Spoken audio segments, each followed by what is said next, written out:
मैं आई कम इन सर? हाँ पुष्पा, आओ। सर, ये हमारी कंपनी की टेंडर की फाइलें हैं, आप इन्हें देख लीजिए। ऐसे ही रखो। पुष्पा। Yes sir. जरा बैठो।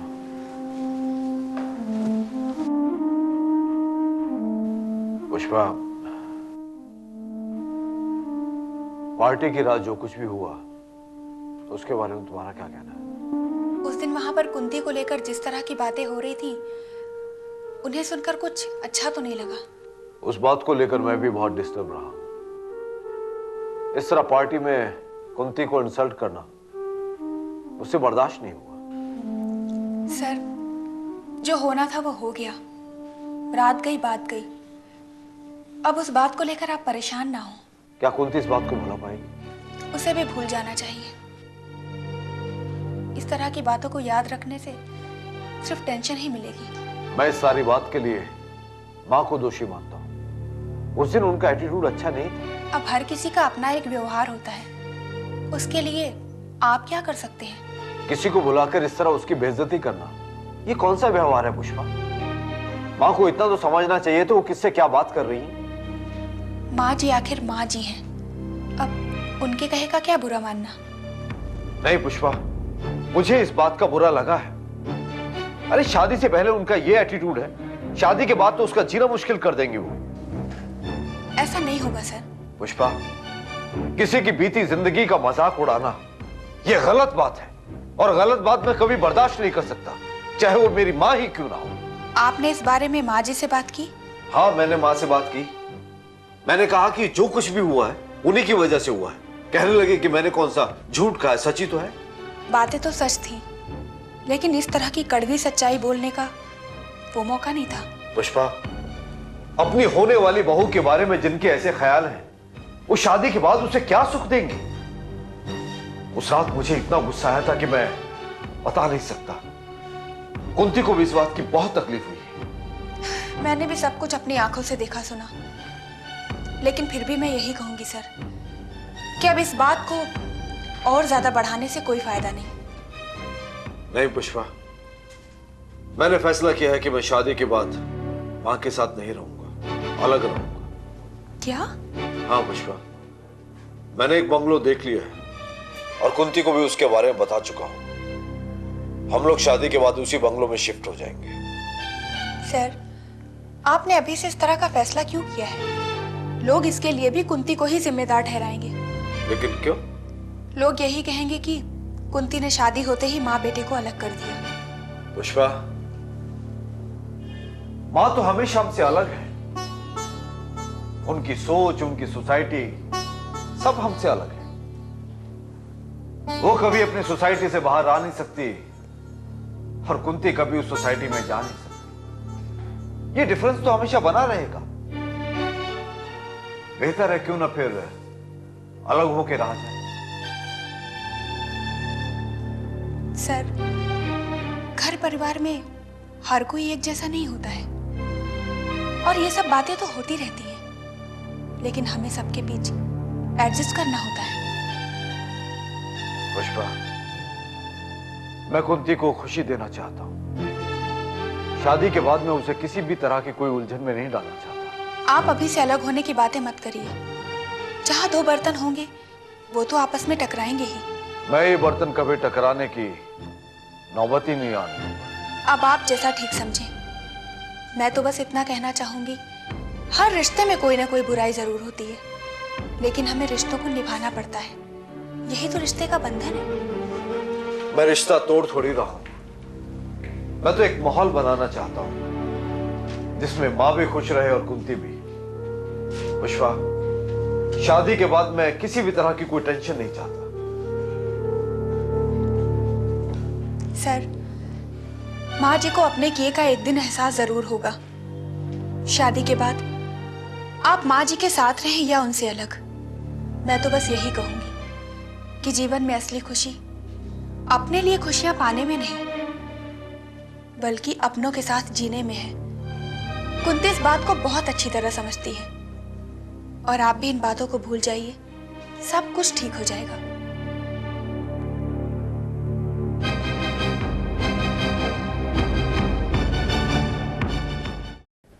आइए आइए मिस्टर शर्मा, मिस्टर राहेजा, आइए। ये हमारी ही जगह है, टेबल यहाँ पे रखो। जल्दी जल्दी, क्विक क्विक। मॉडल उसी के ऊपर रखो। संभाल के, बड़ा अहम टावर है। मिस्टर शर्मा, मिस्टर राहेजा, ये वही जगह है जहां हम अपना मल्टी स्टोरी टावर बनाने जा रहे हैं। आप लोग जगह ठीक से देख लीजिए। मुझे उम्मीद है आपको ये जगह जरूर पसंद आएगी। शर्मा साहब, ऐसी जगह इतनी आसानी से नहीं मिलती। देखिएगा, जब यहाँ पर एक टावर बनकर खड़ा होगा ना, तो पूरा इलाका कितना खूबसूरत हो जाएगा। क्यों राजा साहब? जी हाँ, बड़े मौके की जगह है। शहर के बीचों बीच, समंदर के किनारे, इस टावर में अपने फ्लैट्स की बुकिंग कराने के लिए तो पब्लिक टूट पड़ेगी। क्यों शर्मा जी? जी हाँ, इसलिए तो मैंने ये प्रोजेक्ट आप लोगों के साथ डिस्कस किया था। लेकिन इसका पूरा एरिया कितना होगा? एरिया अभी ना आपको बता देते हैं। राजन जी, मुझे एरिया का नाप करके ओके, क्विक। लेकिन सूरजमल जी, यहाँ जो आश्रम है उसका क्या होगा? अरे भाई, आश्रम हमारा है, आश्रम की जमीन हमारी है। हम आश्रम बंद करने वाले हैं। सूरजमल जी,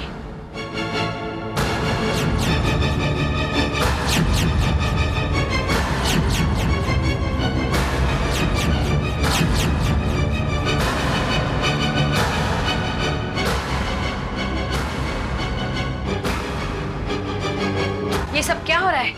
कल का काम आज कर रहा हूँ सरला जी। कहावत है ना, कल करे सो आज का, राज करे सो अब।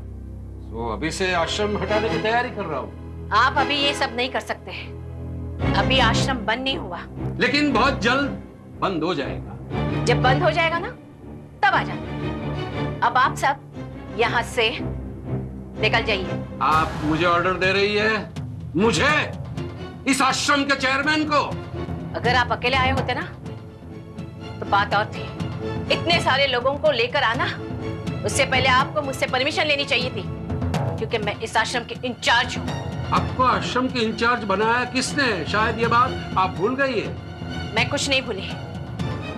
आपके नोटिस के हिसाब से अभी 1 महीना और बाकी है, और इसलिए आप यहाँ टावर की कोई भी तैयारी नहीं कर सकते। यह कानूनन गलत है। क्यों वकील? सरला जी, वकील साहब हमारे साथ आए और आप कानून की बात कर रही है। इन जैसे वकील कानून का धंधा करते हैं, और हम जैसे लोग कानून को समझते हैं। इसलिए आपके लिए यही बेहतर होगा कि ये सब रोक दीजिए। चुप क्यों है वकील?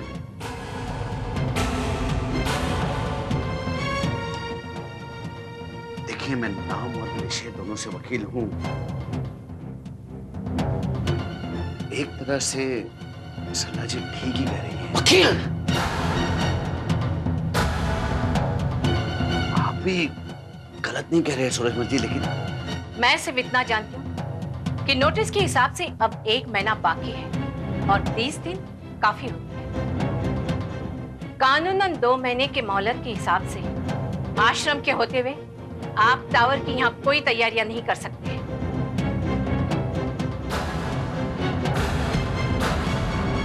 इसलिए बेहतर यही होगा कि आप ये सब रोक दीजिए। 30 दिन के बाद आ जाइएगा। हम भी देखते हैं कि आप ये आश्रम खाली कैसे करवाते हैं। सूरजमल जी, ये हम क्या सुन रहे हैं? कहने दीजिए उनको। उनके कहने से क्या फर्क पड़ता है?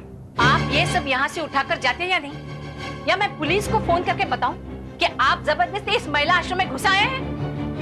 मैं अभी पुलिस को बुलाती हूँ। नहीं नहीं नहीं, सरला जी, सूरजमल जी, अब हम यहाँ से चलते हैं। अब हम 30 दिन के बाद यहाँ आएंगे। चुप कर वकील, तू कुछ नहीं जानता। मैं नहीं जानता, जो नाम और पेशे दोनों से वकील है। सरला जी ठीक कह रही है। क्या ठीक कह रही है? देखिए, आपको वो कोर्ट वाली बात याद है ना?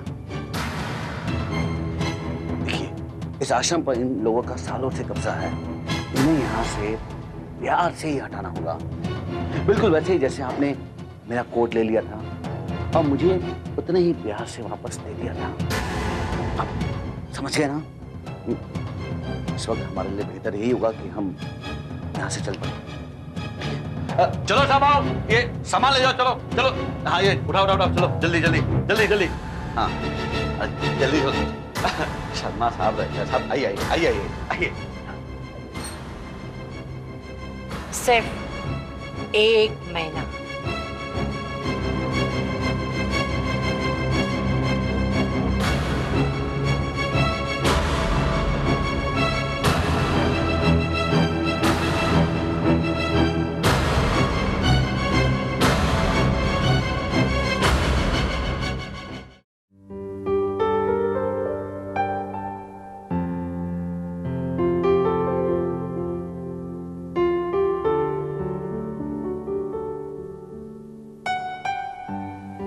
प्रभा।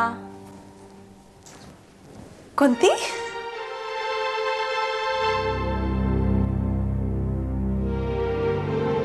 आज दिवाली के दिनों में तुझे यहाँ आने की फुर्सत कैसे मिल गई?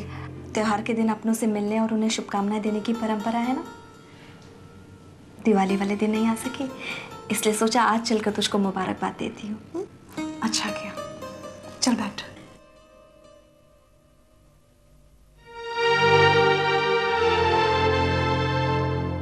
कुंती, आज जो तूने आकर मुझे खुशी दी है मैं बता नहीं सकती। अपनों से मुलाकात ना हो तो त्योहार का कोई मतलब नहीं।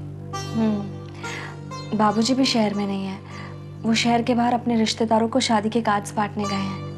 कुंती, रिश्तों के नाम पर तेरे पास बाबूजी हैं, सरला दीदी हैं और नए रिश्ते बनने वाले हैं, लेकिन मेरे पास ऐसा कोई रिश्ता नहीं जिसे मैं अपना कह सकूं। अरे पगली, कैसी बात कर रही है तू? हाँ, मैं हूं ना तेरे पास, तेरी छोटी बहन। हाँ सचमुच कुंती, तेरे आ जाने से आज ऐसा लगता है कि रिश्ते के नाम पर अगर कुछ है तो वो तू है। पहले आश्रम में कुछ साल आसरा मिला, उसके बाद तेरा मेरा ये रिश्ता, वरना मैं तो बहुत अकेली थी। हाँ प्रभा। अच्छा, आज अगर हमारे बच्चे हमारे पास होते तो हम दोनों माएँ अपने बच्चों के साथ दिवाली मनाती है ना। हमारे बच्चे तो बरसों पहले हमसे अलग हो गए थे, उनके बिना तो कितनी दिवाली आई और कितनी दिवाली चली गई। लेकिन प्रभा, मुझे अपने कर्ण के त्योहार पर बहुत याद आती है।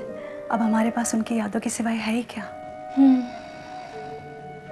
मन ने भी कर्ण को वापस लाने की उम्मीद जगाई थी, वो भी अब अधूरी रह गई।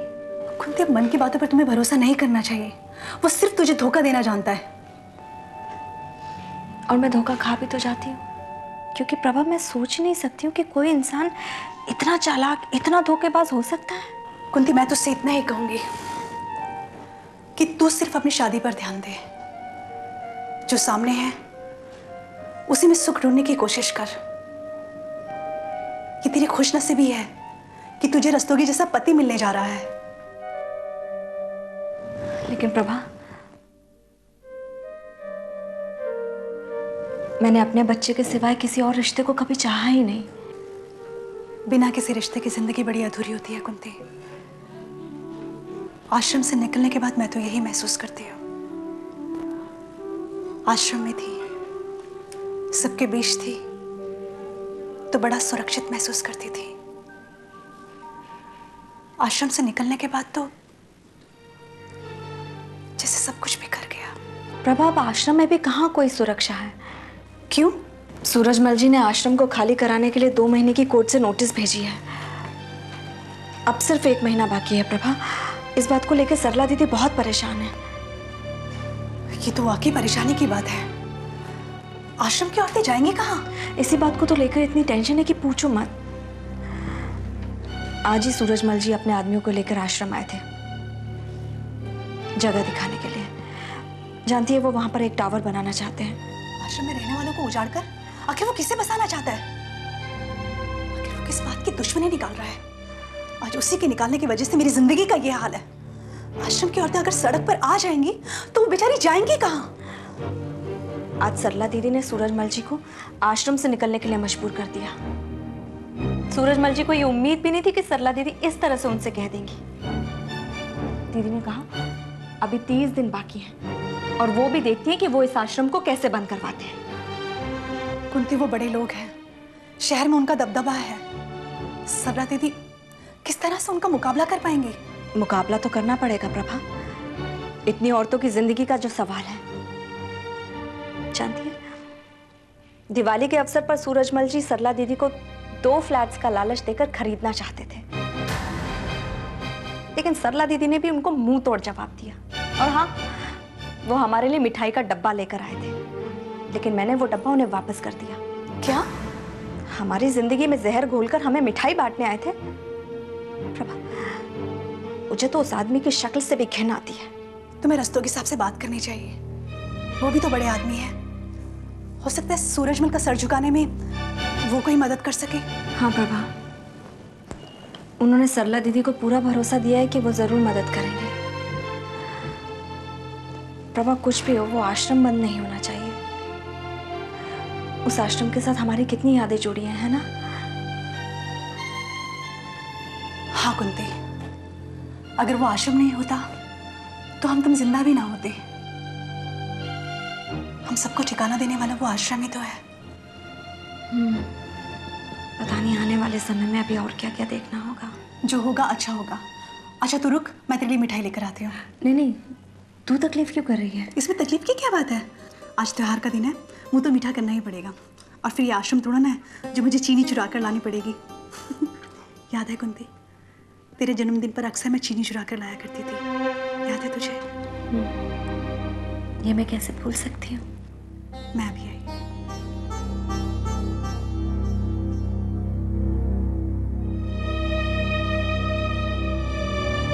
ये ले, मुंह मीठा कर। दिवाली की ढेर सी शुभकामनाएं। चलो मैं चलती हूँ। सरला दीदी आजकल टेंशन में है ना, इसलिए उन्हें ज्यादा देर अकेले नहीं छोड़ना चाहिए।